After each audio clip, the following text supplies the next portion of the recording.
வணக்கம் பிள்ளைகள். இன்றைக்கு வணக்கம் சார். வணக்கம், வணக்கம். இன்றைக்கு மே மாதத்தினுடைய 8வது கிளாஸ். இன்றைக்கு ஏன் எல்லாரையும் நான் வர சொன்னான்னு சொன்னால், எனக்கு இன்றைக்கு ஒரு 7:30லேருந்து 10:30 வரைக்கும் ஒரு செமினார் இருக்குது. டீச்சர்ஸ் மேருக்கு செமினார் இன்றைக்கு கொண்டு எடுக்க வேணும். 7:30லேருந்து 10:30 வரைக்கும் செமினார் ஒன்று எடுக்க வேணும். அதனால தான் 8 மணி கிளாஸ் இல்லை. அதான் எல்லாரையும் 6 மணிக்கு வர சொன்னான். வர முடியாதாக்கள் ரெக்கார்டிங் வருதுதானே, வர முடியாதாக்கள் ரெக்கார்டிங்கை கேட்டு தெளிவு பெற்றுக் கொள்ளுங்க சேனவிலியர். அப்ப அதனால எல்லாருக்கும் இணைந்ததாக இன்றைக்கு வினைச்சொல்லினுடைய தொடர்ச்சியான பகுதியை நாங்கள் இன்றைக்கு பார்க்க போறோம். அப்படி என்று சொல்லிக்க ஏற்கனவே ஏவல் வினை சம்பந்தமான விடயங்களை நாங்கள் முழுமையாக முடிச்சு வியங்கோல் வினை சம்பந்தமான விடயங்களும் முழுமையாக முடிக்கப்பட்டது. என்ன பிள்ளைகள், ஏவல் வினையும் வியங்கோல் வினையும் முடிக்கப்பட்டது. நான் நினைக்கிறேன் அது இப்போ 4வது வினையா. அதாவது முதலாவது தெனிலை வினையும் குறிப்பு வினையும், ரெண்டாவது என்ன பிள்ளைகள் வினை பார்த்துனாங்க? உடன்பாட்டு வினையும் எதிர்மறை வினையும். உடன்பாட்டு வினையும் எதிர்மறை வினையும். மூன்றாவது வினையும் வியங்கோல் வினையும். அதெல்லாம் முழுமையாக முடிச்சாச்சு. என்ன பிள்ளைகள், என்ன மாதிரி அதனுடைய விகுதிகள் அமைந்து வரும். ஏவல் வினைன்னு சொன்னா அதுக்கு வியங்கோல் வினைன்னு சொன்னால் அதுக்கு என்ன மாதிரி நல்ல ஒரு விளக்கம் இருக்கிறது என்று சொல்லி அந்த விளக்கங்கள் எல்லாம் நாங்கள் பார்த்தனாங்கள். இதெல்லாம் ஸ்ட்ரக்சர்ல சரியான முறையில பிள்ளைகள் இந்த விளக்கங்களை சரியான முறையில நான் சொன்னது மாதிரியான வரைவிலக்கணங்களை அடிப்படையாக கொண்டு எழுத வேணுமா? ரைட். பிழையாக எழுதக்கூடாது, சரியான முறையில் எழுத வேண்டும். ரைட். இந்தியோட ஓ லெவல் எக்ஸாம் முடிவடைந்து விட்டதா? நாளைக்கு இருக்கா? இந்தியோட முடிஞ்சு சார். இந்தியோட முடிஞ்சுதானே? ரைட்.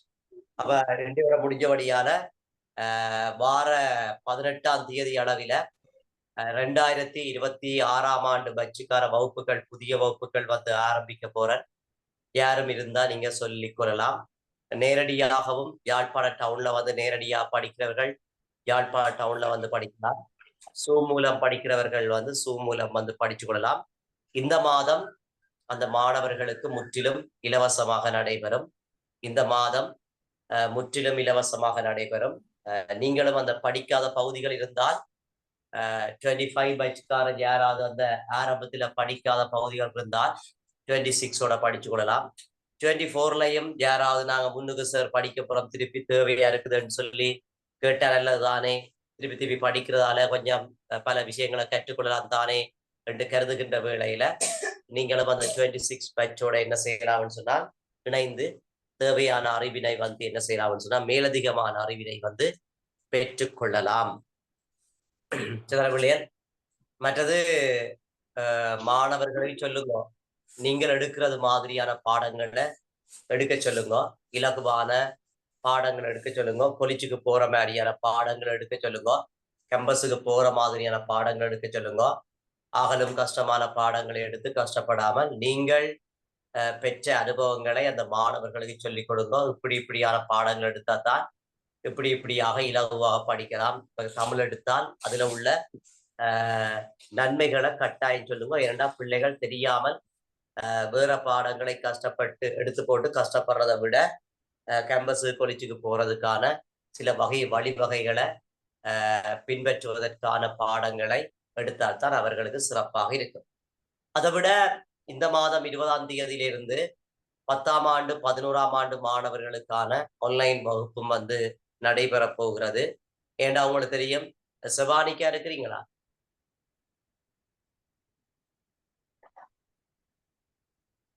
செபானிக்கா இருக்கிறீங்களா? ரைட். என்னன்னு சொன்னா பிள்ளைகள், உங்களுடைய தங்கச்சி மேருக்கு இந்த ஓ லெவல் எக்ஸாமுக்கு நான் கொடுத்த கேள்வி எல்லாம் அப்படியே வந்திருக்குது. சரவிளையல் சரவிளையல் இந்த செபானிக்காக்கு கேட்டா தெரியும். செபானிக்கால தங்கச்சி வேண்ட படிச்சவ. உண்மையிலே நான் சில பகுதிகளை நான் இதுதான் கட்டாயம் நீங்கள் பார்த்து கொண்டு போக வேண்டும் என்று சொல்லி, உதாரணமாக அற்றை திங்கள், குற்றால குறவஞ்சி, மற்றது இந்த என்ன சொல்றது, இப்படி முக்கியமான பேதமை என்பது, இப்படியான கிட்டத்தட்ட ஒரு 7 பகுதிகளுக்கிட்ட சொய்ஸ் பண்ணி கொடுத்தனான். இதுகளை கொஞ்சம் கூட பார்த்து கொண்டு போங்கன்னு சொல்லி அந்த பகுதிகள்லாம் நான் நேற்று பேப்பரை பார்த்தேன். முந்தின பேப்பரை பார்க்கின்ற வேளையில அந்த பகுதிகளை அப்படியேயாக முழுமையாக இடம்பெற்றிருந்தது. அப்ப அதனால ஓயல்காரருக்கும் இலக்கண ரீதியான தெளிவு மட்டுமல்லாமல் இந்த இலக்கிய பகுதிகள் ரீதியான தெளிவும் வந்துவிட்டது. நான் சொன்ன பகுதிகள் அப்படியே முழுக்க முழுக்க இடம்பெற்றிருக்குது. குற்றாலக்குறவஞ்சில வந்து நாட்டினுடைய வளமண்டு கொடுத்துனான். அதே மாதிரி நாட்டினுடைய வளமண்ட கேள்வி வந்திருக்குது. அதே மாதிரி பேதமை வந்துருக்குது. அற்றை திங்கள் வருவன்னு சொன்னா அதே அப்படியே தேயிலை தோட்டத்தில் அது அப்படியே எல்லாம் இந்த சொல்லப்பட்ட மிக முக்கியமான பகுதிகள் எல்லாம் அவ்வாறே சிறப்பான முறையில விழாக்களாக இடம்பெற்றது. உண்மையிலேயே பெரிய சந்தோஷத்துக்குரிய விடயமாக இருக்குது. அதனால மாணவர்களை நான் இந்த ஓலவல் மாணவர்களுக்கும் 10ஆம் ஆண்டு மாணவர்களுக்கும் கிளாஸ் எடுப்பதாக வந்து உறுதி பூண்டிருக்கிறேன் சொன்னால் பல மாணவர்கள் கேட்டுக்கொண்டிருக்கிறோம். அப்ப அதனால எடுப்பதாக வந்து நான் யோசிச்சேன். பெரும்பாலும் அவர்களுக்கு இரவில 7 மணிக்கு கிழமையில 2 நாள் வகுப்புகள் இரவில 7 மணிக்கு பேப்பர் கிளாஸ் ஆக வந்து எடுக்க போறேன். யாரும் கூட தங்கச்சி தம்பி வேறு இருந்தால் ஜாயின் பண்ணி விடலாம். ஒரு மாதத்துக்கு அவர்களுக்கு 500 ரூபாய் பேமெண்ட் மாத்திரம்தான். ஒரு மாதத்துக்கு அவர்களுக்கு 500 ரூபாய் பேமெண்ட் மாத்திரம்தான். கிட்டத்தட்ட 8 அல்லது 10 கிளாஸ் கிட்ட வரும்.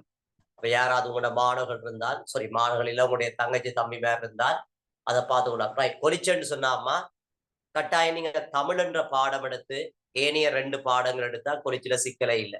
இந்த கொலிச்சுக்கு என்ன செய்யறதுன்னு சொல்லி கேட்குறீங்க. கட்டாயம் தமிழ் எடுத்தால் மாத்திரம்தான் கொலிச்சுக்கு போகலாம். ஏனைய பாடங்கள் ஏனைய பாடங்கள் நீங்க எந்த பாடத்தை எடுத்தாலும் கொலிச்சுக்கு போக முடியாது. சர்வசாதாரணமாக ஒரு 3B எடுத்தாலே நாங்கள் கொலிச்சுக்கு போகலாம். அப்ப 3B எடுத்தாலே கொலிச்சுக்கு போகலாம்னு சொன்னால் தமிழோட சேர்த்து ஒரு சோசியல் சயின்ஸ் பாடம் ஒரு ஹியூமனிட்டிஸ் பாடம் நீங்க எடுத்தாலே காணும். உதாரணமாக இப்படி சொல்லி யோசிங்க, தமிழோட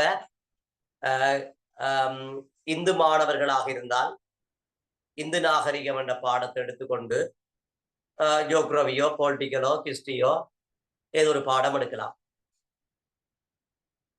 அதே மாதிரி இந்த யாருன்னு சொன்னால் இந்த முஸ்லீம் மாணவர் இஸ்லாம் மாணவர்கள் இஸ்லாம் நாகரிகமா இஸ்லாம் என்ற பாடம் தான் இலகு நினைக்கிறேன். இஸ்லாம் நாகரிகத்தை விட இஸ்லாம் பாடம் தான் இலகு நினைக்கிறோம். தமிழோட இஸ்லாம் பாடத்தையும் எடுத்துக்கொண்டு அங்கால ஜியோகிராஃபியோ பொலிட்டிக்கலோ ஹிஸ்டரியோ ஏதாவது ஒரு பாடத்தை நீங்கள் எடுத்துக்கொள்வது நல்லது. அதை விட இந்த மியூசிக் டான்ஸ் ஆர்ட் பாடம் செய்யக்கூடியார்கள் தமிழோட மியூசிக்கோ அல்லது டான்ஸோ அல்லது ஆர்ட் பாடமோ எடுத்துக்கொண்டு அங்கால இன்னொரு பாடம் பொலிட்டிக்கலோ ஜியோகிராஃபியோ ஹிஸ்டரியோ மனைப்பொருளியலோ ஏதாவது ஒரு பாடத்தை எடுத்துக்கணும். மற்றது இன்னொன்று கவனிங்க பிள்ளைகள், நீங்கள் வந்து தேர்வு செய்த ஆசிரியர்களை போல ஏனைய மாணவர்களுக்கும் 2AB எடுத்தால் கட்டாயம் கிடைக்குமா? கேம்பஸே கிடைக்கும். 2AB எடுத்தால் கேம்பஸே கிடைக்கும். என்னன்னு சொன்னா பிள்ளைகள், இப்ப நீங்கள் வந்து தேர்வு செய்த ஆசிரியர்களை போல உங்களோட ஆசிரியர் நீங்க தேர்வு செய்திருக்கின்ற ஆசிரியர்கள் வந்து சிறப்பான முறையில வந்து கற்பிக்கிறார்களா? கிளாஸ் ஒழுங்கா நடக்குதா? அவர் கற்பிக்கிறது வடிவா விளங்குதா? எங்களுக்கு பயனுள்ள வகையில கற்றல் செயற்பாடுகளை செய்யறாரா? எங்களுடைய பெற்றோர்களோட வந்து அவர் கதைக்கிறாரா? இப்படியாக அந்த ஆசிரியர் உங்களுக்கு பிடித்தால் அப்படியான ஆசிரியர்களையே உங்களுடைய தம்பிமாருக்கு தங்கச்சிமாருக்கு அல்லது உங்களுடைய உறவினர்களுக்கு அல்லது உங்களோட ஜூனியர்ஸ் பட்சுக்கு வந்து ரெக்கமெண்ட் பண்ணி விடுங்கோ. ஜானே, ஏன்னா அப்படித்தான் என்னுடைய மாணவர்கள் அப்படித்தான். நான் மாணவர்களின் ஊடாக ஃபேமஸாக வந்த ஆசிரியர். நான் இப்ப படிப்பிக்க வடிக்கிட்டு கிட்டத்தட்ட 22 23 வருஷங்களுக்கிட்ட ஆகிவிட்டது. கிட்ட 24 வருஷத்துக்கிட்ட ஆகிவிட்டது. அப்ப நான் ஆசிரியர்கள் ஊடாக ஃபேமஸாக வந்த ஆசிரியர் அல்ல, மாணவர்களின் ஊடாக ஃபேமஸாக வந்த ஆசிரியர். எப்படின்னு சொன்னால் சிறந்த முறையில வந்து கற்பிக்கின்ற வேளையில அந்த மாணவர்களே ஏனைய மாணவர்களுக்கு ரெக்கமெண்ட் பண்ணக்கூடிய இருக்கும். மாணவர்களே சில ஆசிரியர்களுக்கு, உதாரணமாக லெனின் சாருக்கு ஜியோகிராஃபி படிப்புகிற லெனின் சாருக்கு என்ன எப்படி தெரியும் என்றால் மாணவர்கள் ஊடாக, அதாவது உங்களின் ஊடாக. அதே மாதிரி ஹிஸ்டரி படிப்பிக்கிற சாருக்கு என்ன எப்படி தெரியும் சொன்னால் உங்களின் ஊடாகத்தான் தெரியும். அப்ப ஒரு ஆசிரியர் எப்படிப்பட்டவர், எப்படியான கல்வியை வந்து புகுத்துகிறார் என்பதை வந்து இன்னொரு ஆசிரியர் சொல்வதை விட மாணவர்கள் இன்னும் ஒரு ஆசிரியருக்கோ அல்லது இன்னும் சில மாணவர்களுக்கோ சொல்லுகின்ற வேளையில தான் அங்க ஒரு சிறப்பான தன்மை என்பது இருக்கும். ஆகவே அவ்வாறான ஒரு நேர்கோட்டில வந்தவர் தான் நானும். அதனால நான் நேரடியாகவும் நீங்கள் என்னிடம் வந்து யாழ்ப்பாணத்துல யாழ்ப்பாண டவுனுக்கு 3 டியூஷன்ல என்னுடைய கிளாஸ் நேரடியாக நடக்கும் தானே. அதே மாதிரி சூமில வந்து இப்ப நடந்து கொண்டிருக்குது. ஆகவே 26 பேட்ச் மாணவர்களை சரியான முறையில வழிப்படுத்தி விடுங்க. அவைன்ற எதிர்காலம் சுபீட்சமானதாக இருக்க வேண்டிய தன்மையில வழிப்படுத்தி விடுங்க. ஏன்னா பிறகு பிள்ளைகள் வந்து என்ன செய்யறது என கவலைப்படாத அளவில இப்ப உதாரணமாக பயோமேக்ஸ் படிக்கலாம், நான் இல்லைன்னு சொல்லவே இல்லை. ஆனால் அதுக்கு ஆட்கள் கூட, பாஸ் பண்ண வீதமும் குறைவு. கொமர்ஸ் படிக்கலாம், அதுக்கும் ஆட்கள் கூட. 3 எடுத்தாலும் கேம்பஸ் கிடைக்காது. கொமர்ஸுக்கு 3 எடுத்தாலும் கேம்பஸ் கிடைக்காது. ஏனால் போட்டி அதிகம். 3 பாடம் தான், அதுக்கு போட்டி அதிகம். ஆர்ட்ஸ்ல தான் பிள்ளைகள் ஆட்கள் குறைவு. இப்ப பிடெக் இடெக்கிலையும் ஆட்கள் கூடத்தான். இப்ப வந்து உயர்தரமான இடத்துல ஆட்கள் குறைவாக படிக்கிற ஒரே ஒரு பிரிவு கலை பிரிவு மாத்திரம்தான். கலை பிரிவை வந்து நாங்கள் தெரிவு செய்கின்ற வேளையில கேம்பஸ் சான்ஸ் இருக்குது, காலேஜ் ஆஃப் எஜுகேஷன் சான்ஸ் இருக்குது, லோ காலேஜுக்கான சான்சஸ் இருக்குது, அப்படியெல்லாம் சான்சஸ் இருக்குது. இதை விட நீங்கள் மிக முக்கியமான பாடங்களை சரியான முறையில் எடுத்துக்கொண்டு போயிருக்க பல்கலைக்கழக அனுமதியிலேயே பல்வேறுபட்ட பிரிவுகளுக்கு நாங்க செல்ல முடியும் தானே. அப்ப இதனால சான்சஸ் கூட கலை பிரிவில தான். இது என்னுடைய அனுபவத்துல சொல்லக்கூடிய ஒரு விடயம். ஆனாலும் இந்த கலை பிரிவில் நாங்கள் சொல்லக்கூடிய இன்னொரு விடயம், நாங்கள் A-level எடுத்து முடிச்சா பிறகு எங்களுக்கு கட்டாயம் ஒரு வேலை தேவை. வேலை தேவை என்று நாங்கள் படிப்பதாக இருந்தால் கொலிச்சுக்கு போறதை நோக்கமாக கொண்டுதான் படிக்க வேண்டும். கேம்பஸுக்கு போறது நல்லதுதான், நான் இல்லைன்னு சொல்ல வரையில. கேம்பஸுக்கு போறதால உடனடியாக வேலை கிடைக்கும் என்று நீங்க எதிர்பார்க்க முடியாது. காலம் தாழ்த்தித்தான் வேலை கிடைக்கும். நானும் கேம்பஸுக்கு போனவர் தான். அவங்களுக்கு ஒரு 6 வருஷமாவது சென்றுச்சுது வேலை கிடைப்பதற்கு தானே.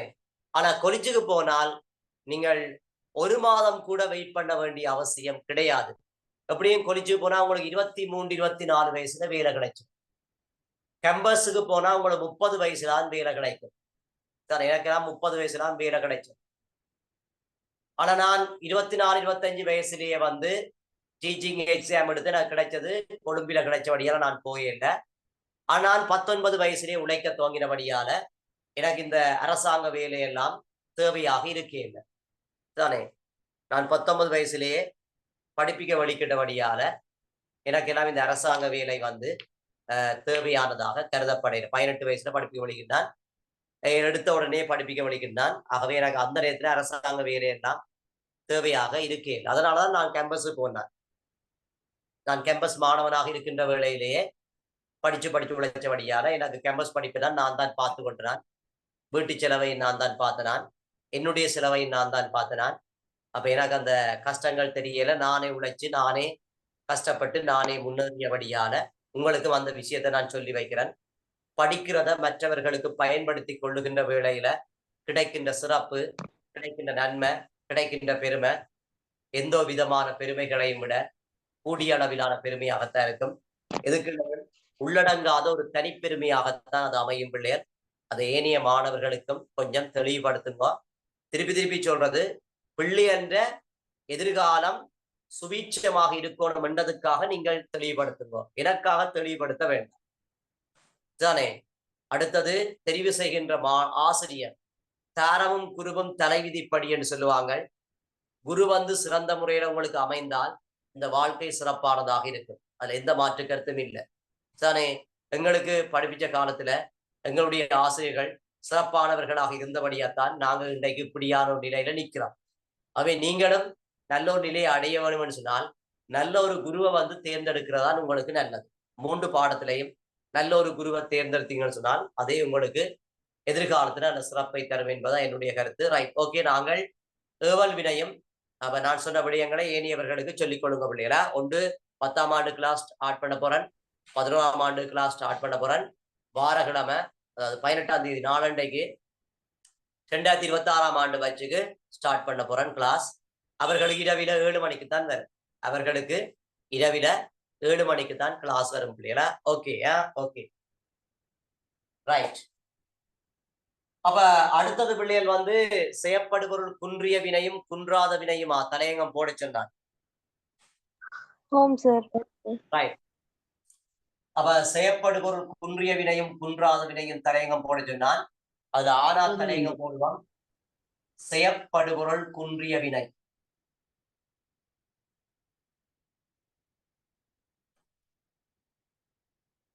செய்யப்படுபொருள் குன்றிய வினை. யாழ்ப்பாணத்துல நல்ல மழை பிள்ளைகளா. இப்ப தொடர்ச்சியாக 3 நாட்களாக திங்கள் செவ்வாய் புதன் என்று சொல்லப்படுகின்ற 3 நாட்களாக யாழ்ப்பாணத்துல நல்ல மழை. பிள்ளைகள் மருது பிள்ளைகள் அந்த டூர் விஷயம் சொன்னான். டூர் எல்லாம் கடவுளே என்று நாங்க 5 நாள் சந்தோஷமாக அனுபவிச்சு நல்ல இடங்களை எல்லாம் பார்த்து கடவுண்ட அருளால என்னுடைய கைடிங்ல நாங்கள் எல்லாருமே திரும்பி வந்துட்டோம். போன சனிக்கிழமை காலமா 3 மணிக்கே திரும்பி வந்துட்டோம். போன திங்கக்கிழமை 5 மணிக்கு பின்னிரம் 5 மணிக்கு போய் போன கிழமை சனிக்கிழமை காலம் 3 மணிக்கு சந்தோஷமாக எல்லாரும் நிம்மதியாக வருத்தம் துன்பம் இல்லாமல் கடவுண்ட கடாட்சத்தோட நாங்க திரும்பி வந்துட்டோம். திக்கற்றவனுக்கு தெய்வமே துணை என்ற அடிப்படையில என்னால செய்யக்கூடிய செயற்பாடுகள் அனைத்தையும் நான் சிறப்பான முறையில செய்து கொள்றேன். வெளிமாட்ட பிள்ளைகள் வந்து கணவருக்கு ஒரு கவலை இருந்தது, தங்களை கூட்டிட்டு போயிடலாம் அப்படி இப்படி எல்லாம் கவலை இருந்தது, நெருக்கு வேறம் இருந்தது. அடுத்த இன்னொரு டூர் நாங்க ஒரு 3-4 மாதத்துக்குள்ள வெளி கிடைக்க நீங்கள் விரும்பினால் வந்து கலந்து கொள்ளலாம். அதுல எந்த மாற்று கருத்தும் இல்லை. ஆனால் டூர் ஒன்று வெளிக்கிடத்தான் போறோம். பல மாணவர்கள் கேட்டபடியால படிச்சு என்ஜாய்மெண்ட் பண்ணித்தான் பிள்ளைய நாங்க படிக்க வேணும். என்ஜாய்மெண்ட் தான் மிக முக்கியமான விடயம். மனசு தூய்மையாக இருக்க மனநிலை கிளியராக இருக்கின்ற வேளையில தான் கல்வியை வந்து நாங்கள் சிறப்பான முறையில முன்னெடுத்து செல்லலாம். எப்பவுமே எங்களுக்கு தூய்மையான மனசு கிளியரான ஒரு மைண்ட் வேணும் என்றால் இப்படியான சில சுற்றுலா பயணங்களும் எங்களுக்கு தேவையான ஒன்று. அதுக்காகத்தான் நான் அப்படியான ஒரு ஏற்பாடை செய்திருந்தேன். ரைட், ஓகே பிள்ளைகள். அப்ப செய்யப்படுபொருள் குன்றிய வினை என்று சொல்லப்படுகின்ற விடயம் நாங்கள் தலையங்கம் போட்டாங்கள். செய்யப்படுபொருள் குன்றிய வினையும் குன்றாத வினையும் பொது வினையும் என்று தலையங்கம் போட்டாங்க. அப்படித்தானே பிள்ளைகள். அப்ப அதுல ஆனா தலையங்கம் போட்டிருக்கா செய்யப்படுபொருள் குன்றிய வினை. இப்ப பாருங்க,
ரைட், இந்த 4 உதாரணங்களையும் பாருங்க பிள்ளைகள்.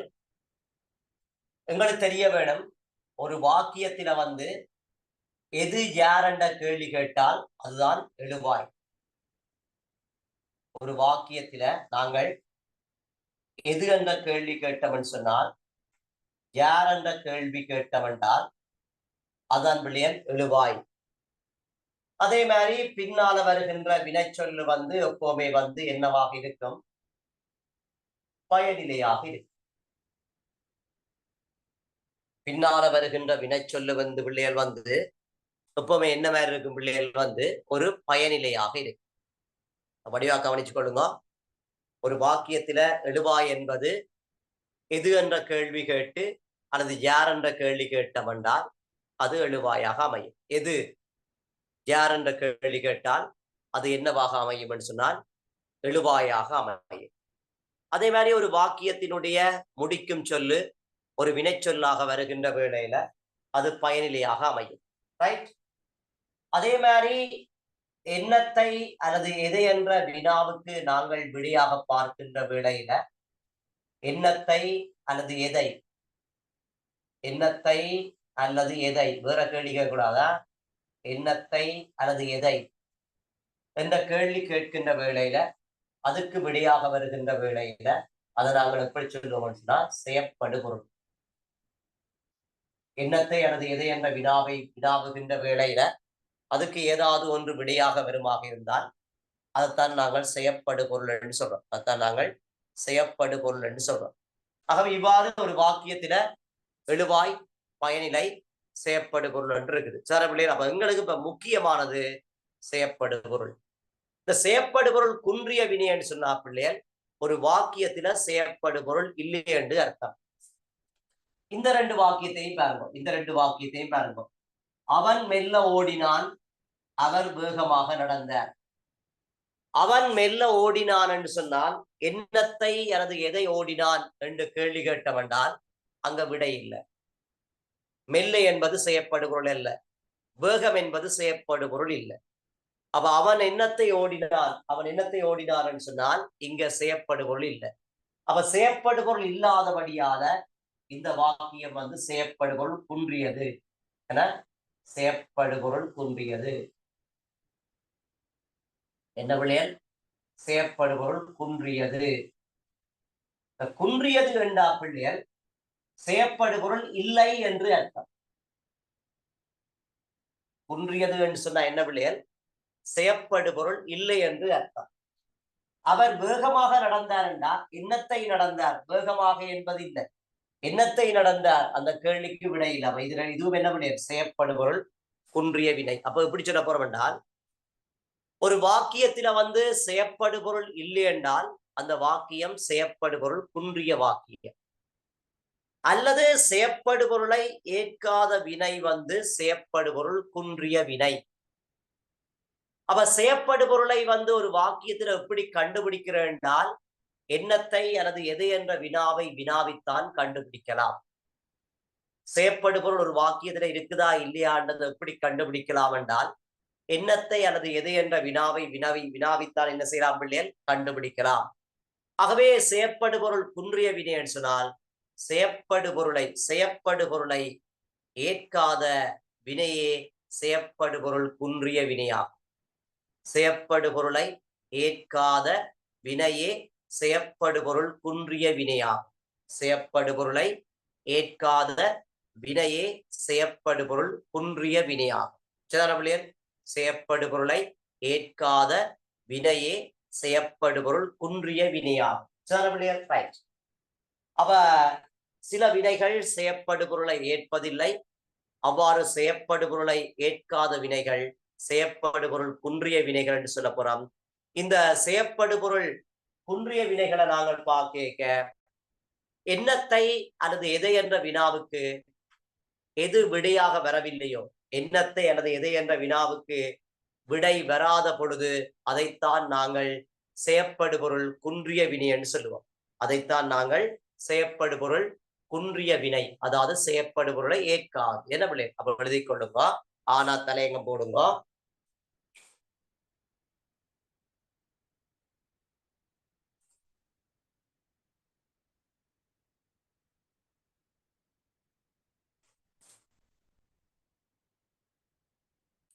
செயற்படுபொருள் குன்றிய வினை என்று தலையங்கம் போட்டு எழுதி கொள்ளுங்க.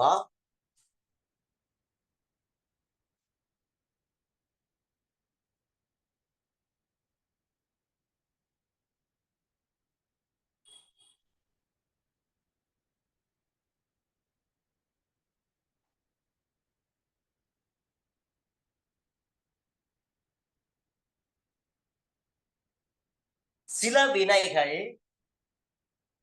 சில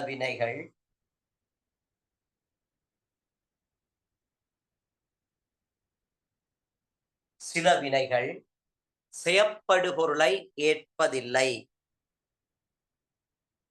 சில வினைகள் செயற்படுபொருளை ஏற்பதில்லை. சில வினைகள் செயற்படுபொருளை ஏற்பதில்லை. சில வினைகள் செயற்படுபொருளை ஏற்பதில்லை. அவ்வாறு செயற்படுபொருளை அவ்வாறு செயற்படுபொருளை அவ்வாறு செயற்படுபொருளை அவ்வாறு செயற்படுபொருளை அவ்வாறு செயற்படுபொருளை ஏற்காத வினைகளை அவ்வாறு செயற்படுபொருளை ஏற்காத வினைகளை அவ்வாறு செயற்படுபொருளை ஏற்காத வினைகளை அவ்வாறு செயற்படுபொருளை ஏற்காத வினைகளை அவ்வாறு செயற்படுபொருளை ஏற்காத வினைகளை செயற்படுபொருள் குன்றிய வினை என அழைப்பர். செயற்படுபொருள் குன்றிய வினைகள் என அழைப்பர். செயற்படுபொருள் குன்றிய வினைகள் என அழைப்பர்.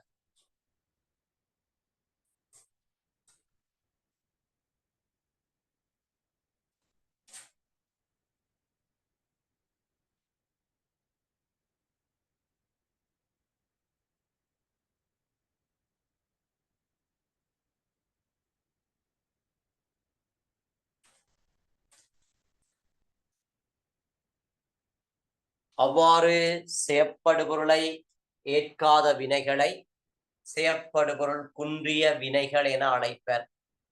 செயற்படுபொருள் குன்றிய வினைகள் என அழைப்பர். ரைட், இந்த ரெண்டு உதாரணத்தை எழுதுங்க. உதாரணம் என்று போட்டு இந்த ரெண்டு உதாரணத்தை எழுதுங்க.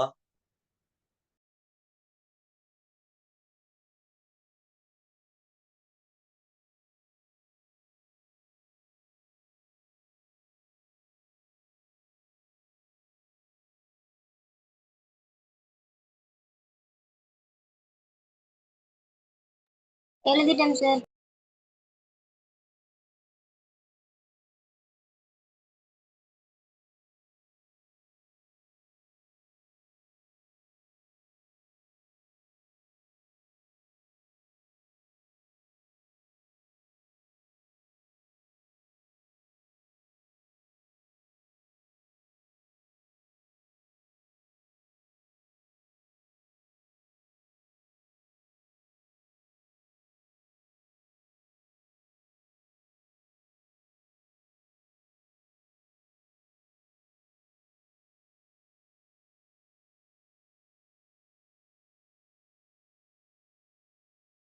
சார் உங்களோட வாய்ஸ் கேட்கல. Right, okay. அப்போ ஓகேயா? ஓ சார். ரைட், மேலே கூறப்பட்டுள்ள உதாரணங்களில் மேலே கூறப்பட்டுள்ள உதாரணங்களில் மேலே கூறப்பட்டுள்ள உதாரணங்களில் எண்ணத்தை வினாக்குறி போடுங்க. எதை? எண்ணத்தை வினாக்குறி போடுங்க. எதை? எண்ணத்தை அல்லது எதை? எண்ணத்தை அல்லது எதை என்ற வினாக்களுக்கு என்ற வினாக்களுக்கு என்ற வினாக்களுக்கு விடையாக என்ற வினாக்களுக்கு விடையாக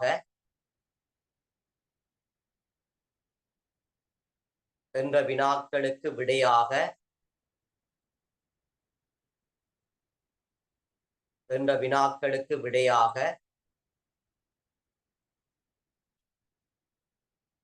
என்ற வினாக்களுக்கு விடையாக செயற்படுபொருள் இடம்பெறாமையினால் செயற்படுபொருள் இடம்பெறாமையினால்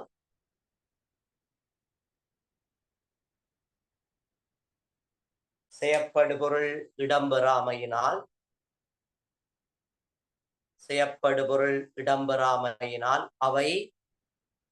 அவை செயப்படுபொருள்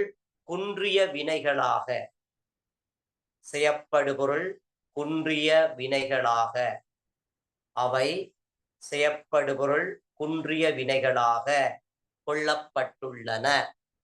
செயப்படுபொருள் குன்றிய வினை வாக்கியங்களாக கொள்ளப்பட்டுள்ளன அல்லது செயப்படுபொருள் குன்றிய வினைகளாக கொள்ளப்பட்டுள்ளன.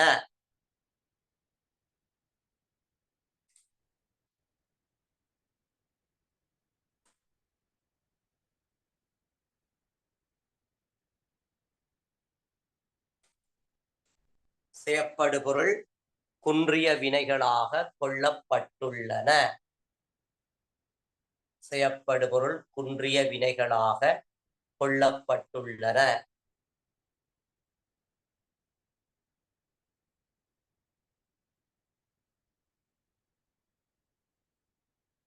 செயப்படுபொருள் குன்றிய வினைகளாக கொள்ளப்பட்டுள்ளன.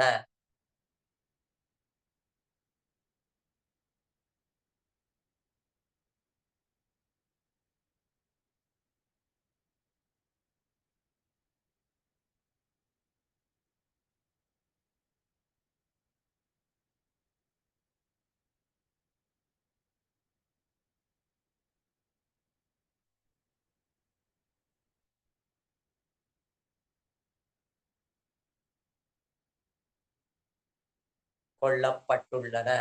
சரியா பிள்ளையர்? ரைட்.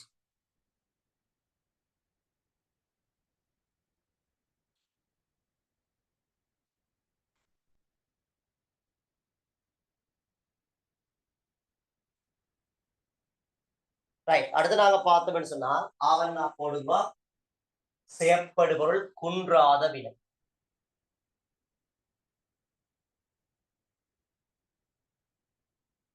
செயப்படுபொருள் குன்றாத வினை.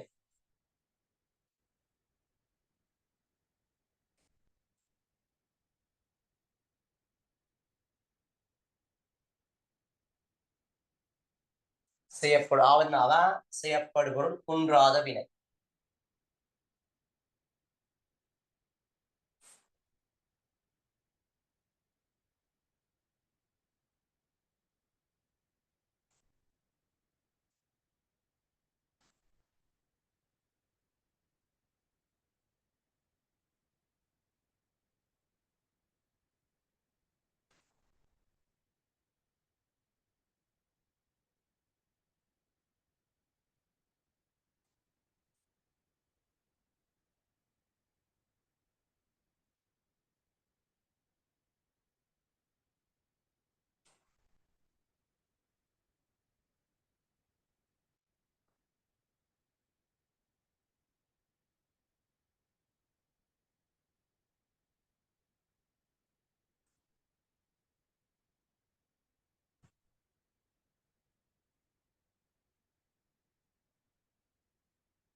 ரைட்.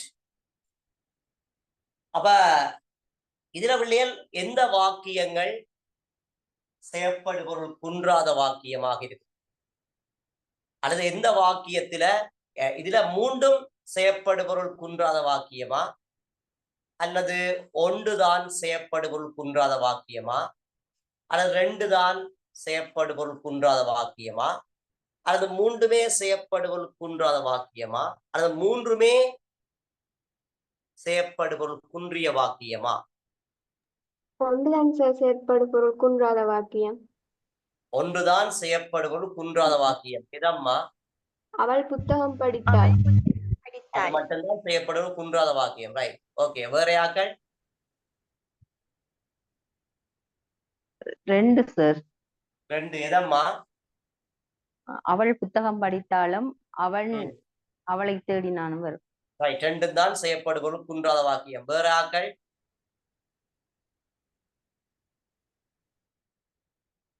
ஒன்று மூன்று தான் செயப்படுபொருள் குன்றாத வாக்கியம். வேற ஆக்கள்?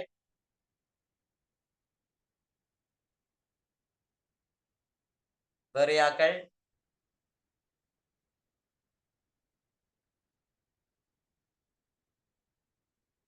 ரைட். இந்த மூன்றுமே பிள்ளைகள் செயற்படுபொருள் குன்றாத வாக்கியம் தான் தானே.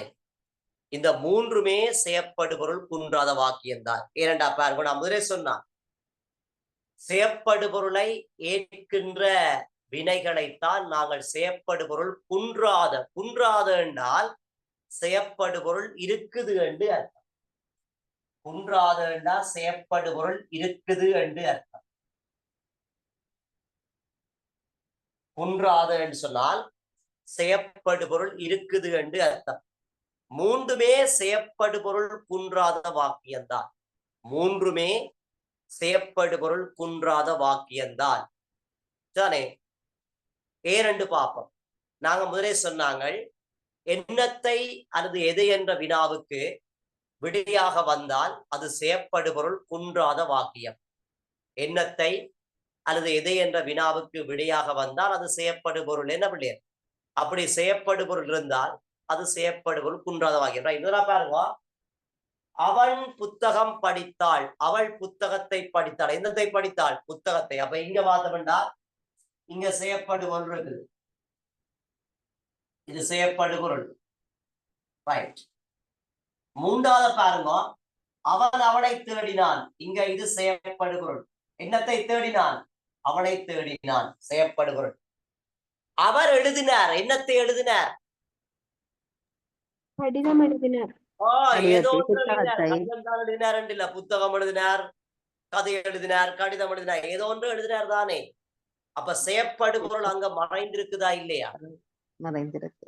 மறைந்திருக்குது. அப்ப அதுவுமே பிள்ளைகள் அப்ப எழுதினார் என்று சொன்னாலும் செயற்படுபொருள் குன்றாத வினைதான். செயற்படுபொருள் குன்றாத வினைதான். அங்கேயும் செயற்படுபொருள் இருக்குத்தான்.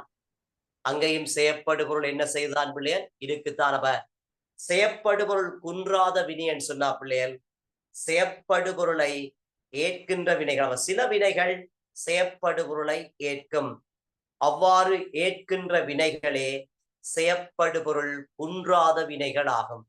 சரி பிள்ளைகள், அவ்வாறு செயற்படுபொருளை ஏற்கின்ற வினைகளே செயற்படுபொருள் குன்றாத வினைகள் ஆகும். ரைட். அப்ப ஆவன்னா தலையங்கம் போடுங்க பிள்ளைகள். செயற்படுபொருள் குன்றாத வினை. அப்ப கீழே எழுதுங்க, சில வினைகள். சில வினைகள்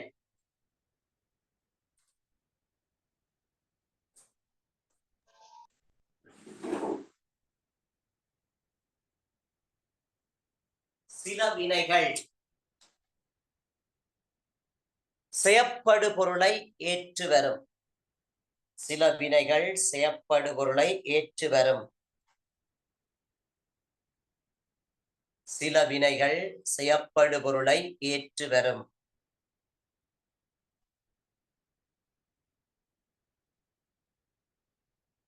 செயற்படுபொருளை ஏற்று வரும். அவ்வாறு அவ்வாறு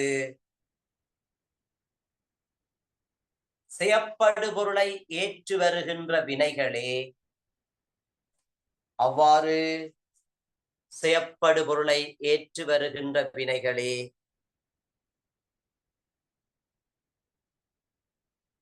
அவ்வாறு செயற்படுபொருளை ஏற்று வருகின்ற வினைகளே செயற்படுபொருள் குன்றாத வினைகளாகும். செயற்படுபொருள் குன்றாத வினைகளாகும்.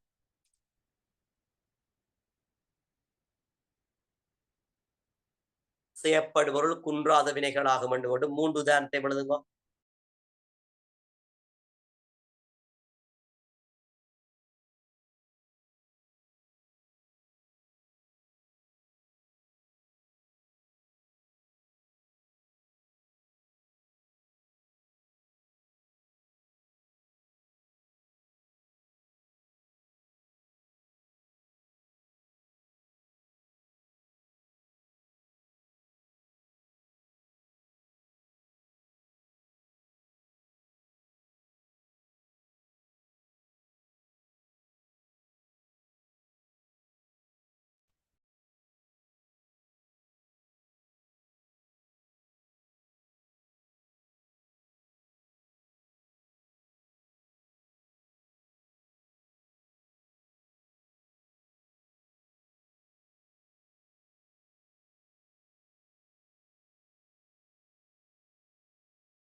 எழுதிட்டேன் சார். கீழே எழுதுங்க. மேலே கூறப்பட்டுள்ள உதாரணங்களில், மேலே தரப்பட்டுள்ள உதாரணங்களில்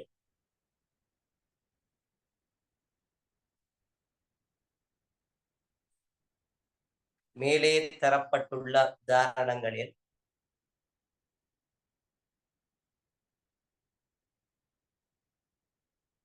மேலே தரப்பட்டுள்ள உதாரணங்களில்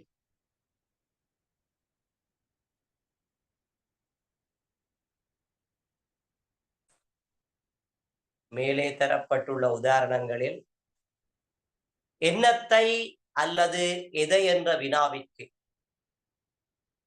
எண்ணத்தை அல்லது எதை என்ற வினாவிற்கு எண்ணத்தை அல்லது எதை என்ற வினாவிற்கு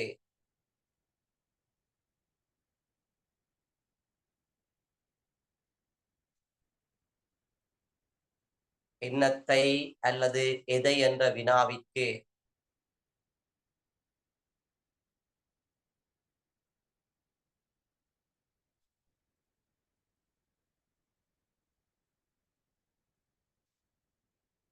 எண்ணத்தை அல்லது எதை என்ற வினாவிற்கு விடையாக விடையாக செயப்படுபொருள் செயப்படுபொருள் செயப்படுபொருள் அமைந்து வந்துள்ளமையினால் செயப்படுபொருள் அமைந்து வந்துள்ளமையினால் அமைந்து வந்துள்ளமையினால் அமைந்து வந்துள்ளமையினால் அவை செயப்படுபொருள் குன்றாத வினைகள் ஆயிற்று. அவை செயப்படுபொருள் குன்றாத வினைகள் ஆயிற்று. அவை செயப்படுபொருள் குன்றாத வினைகள் ஆயிற்று. அவை செயப்படுபொருள் குன்றாத வினைகளாயிற்று. அவை செயப்படுபொருள் குன்றாத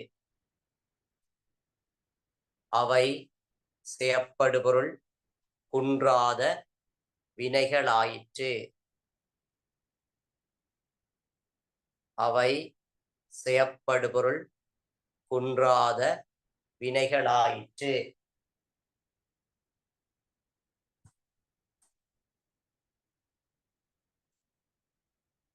அவை செயப்படுபொருள் குன்றாத வினைகளாயிற்று.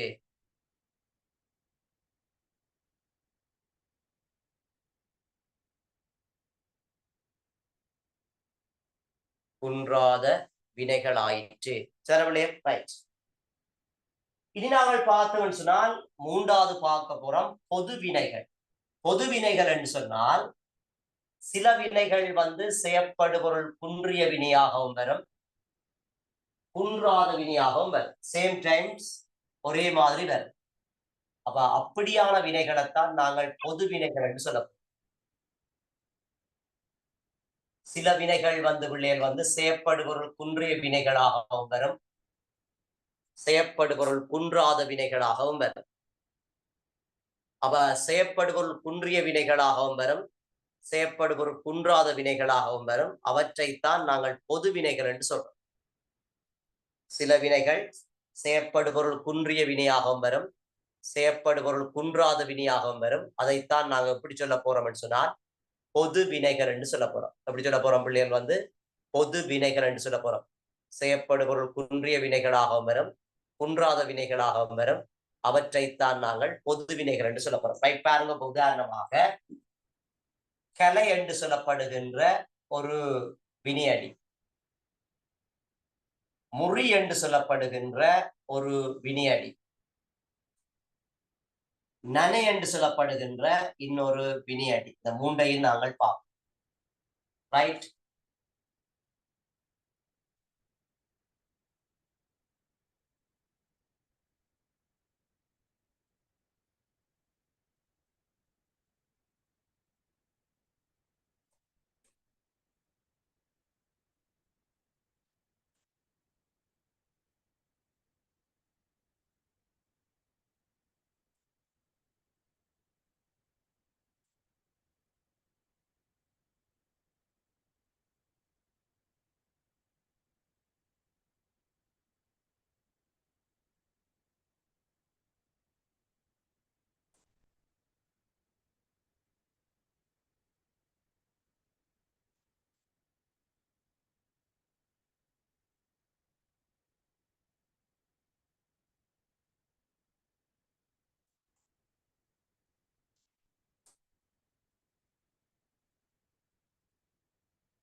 ரைட். இந்த 3 உதாரணத்தை பாருங்க. கலை என்று சொல்லேக்க அவன் காகங்களை கலைத்தான். என்னத்தை கலைத்தான்? என்னத்தை கலைத்தான்? காகங்களை. அப்ப இது என்ன? குன்றாத வினை.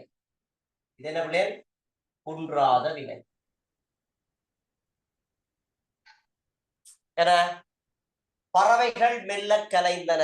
என்னத்தை கலைந்தன? என்னத்தை கலைந்தன? விடை இல்லை. குன்றிய வினை. அவள் கிளைகளை முறித்தாள். என்னத்தை முறித்தாள்? கிளைகளை முறித்தாள். அவள் குன்றாத வினை. மரங்கள் காற்றினால் முறிந்தன. என்னத்தை முறிந்தன?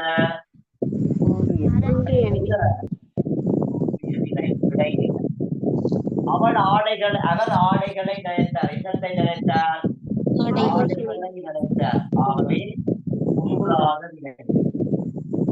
ஆடைகள் மழையில் நினைந்தன. என்னத்தை நினைந்தன? ஆகவே குன்றிய வினை.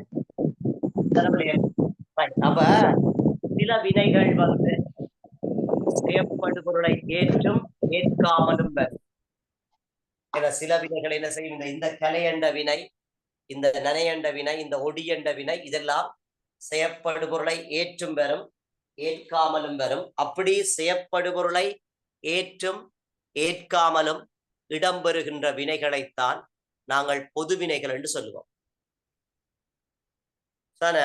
ரைட்.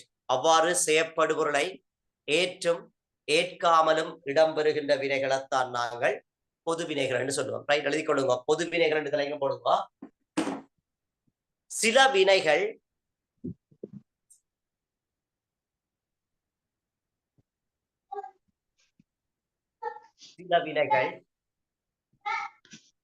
செய்யப்படுபொருளை ஏற்றும் சில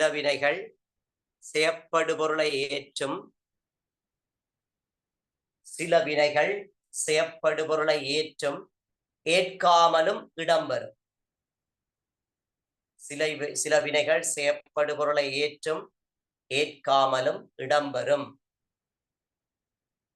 சில வினைகள் செய்யப்படுபொருளை ஏற்றும் ஏற்காமலும் இடம்பெறும். சில வினைகள் செய்யப்படுபொருளை ஏற்றும் ஏற்காமலும் இடம்பெறும். அவ்வினைகளையே பொது வினைகள் என்பர். அவ்வினைகளையே பொது வினைகள் என்பர். அவ்வினைகளையே பொது வினைகள் என்பர். அவ்வினைகளையே பொது வினைகள் என்பர். எல்லா உதாரணத்தையும் எழுதுங்க.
ஓகே பிள்ளைகள், உதாரணம் எல்லாம் எழுதியாச்சா?